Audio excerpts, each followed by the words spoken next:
Otieno at Sue_Otis. She says, a friend had it in high school. At first, it scared us. We were young. Gradually, a community grew around her. Our entire stream knew her medication, timings, triggers, and signs before convulsion. She got us out random canings occasionally. Now she's doing fine, dating and working. Yeah. So quite some positive feedback there. Right. Do you have another one? Yes, Maragoli Snack, Anajita at AK_. Most people believe it's a bad omen, but to me, it's better than HIV. Wow, what a comparison. But indeed, it is a serious condition. Anna, the impact at IMP. Anasema alafu imushike tukiwa mwembe tayari, akufe nikifikiria ni urao, inafanya atingike. Anyway, Mungare, at Mungare Okiro 1. I think I would, if we talk about it, it's good to know if your employee ako nayo, then you know how to handle them if ikuje. Equally pia, kama mna date, ujue what happens, how you'll help them, etc. Society has different people and they deserve to feel part of us. Yeah.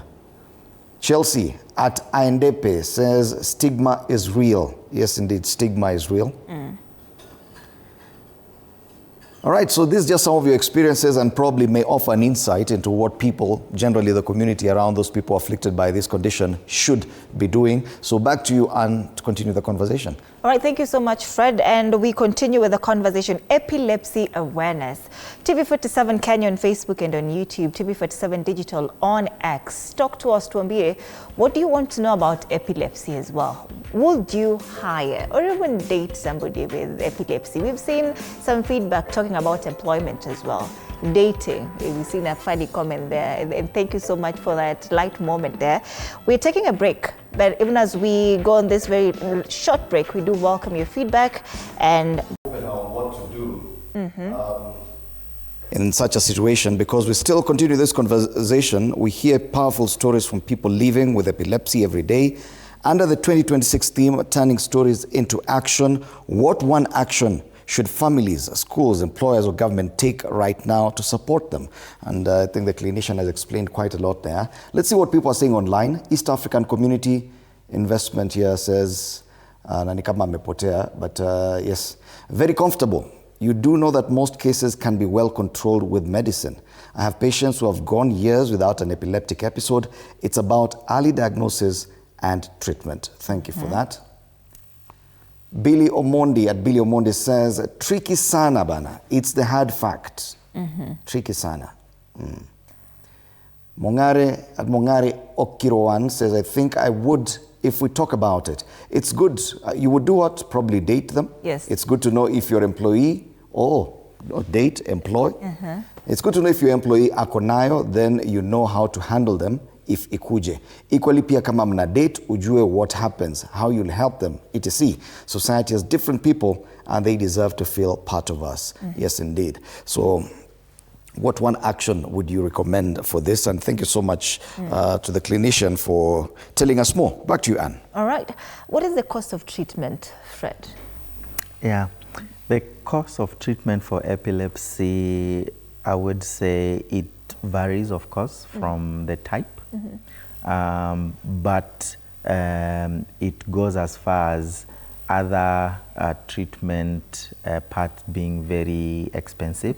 I would always give reference to the journey I have walked with my sister. At some point, the cost of treatment with the medication that she was using was a little bit expensive. But you see, if the doctor has said this is what works for the patient, you have very little options to really either want to see that it is reduced. I think Dr. will agree with me that the goal for treatment of epilepsy is to make sure that there is a reduction of seizures, and so this person is able to live a normal life without the fear of I'll get a seizure when I go out there. So sometimes when the recommendation is this particular medicine that works for you, you really have very little options. But I also understand that there are types where it is not very expensive to treat. And I think from where Daktari comes from, they have really tried to give very subsidized priced medication that works for the majority. I don't know, but there's also a connection of... By subsidized, how much are we talking about? Well, I think we have medication that goes even for a tablet at 5 shillings or 2 shillings. Yes. So depending again with the type. I wanted to bring up the point of there is this connection of, you know, poverty and epilepsy. Because you look at so many cases again, people are coming from very lower income kind of households. And so you can't always recommend medication that is very expensive, because that will be more of telling them now you can't get any help from this. So the good thing is we have those differences in terms of the treatment. But the treatment in itself is not only based also on the medication. I would say there is a lot that comes with the journey of treatment from a family that is also concerned and a family that is ready to support the journey. There is also counseling that comes into play as well.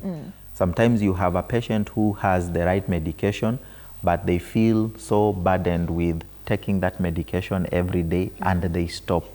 So you have a medication that works, but this person has refused to take.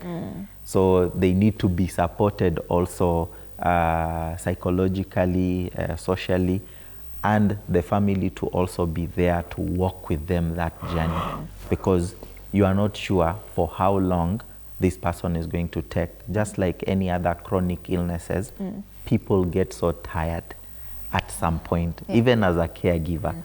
Actually, talking from a point of a caregiver, at some point, because I'm from Mombasa, we started the Epilepsy Awareness Resource Center, where we are giving caregivers an opportunity to come and share their challenges, and looking at the social care for the caregivers as well.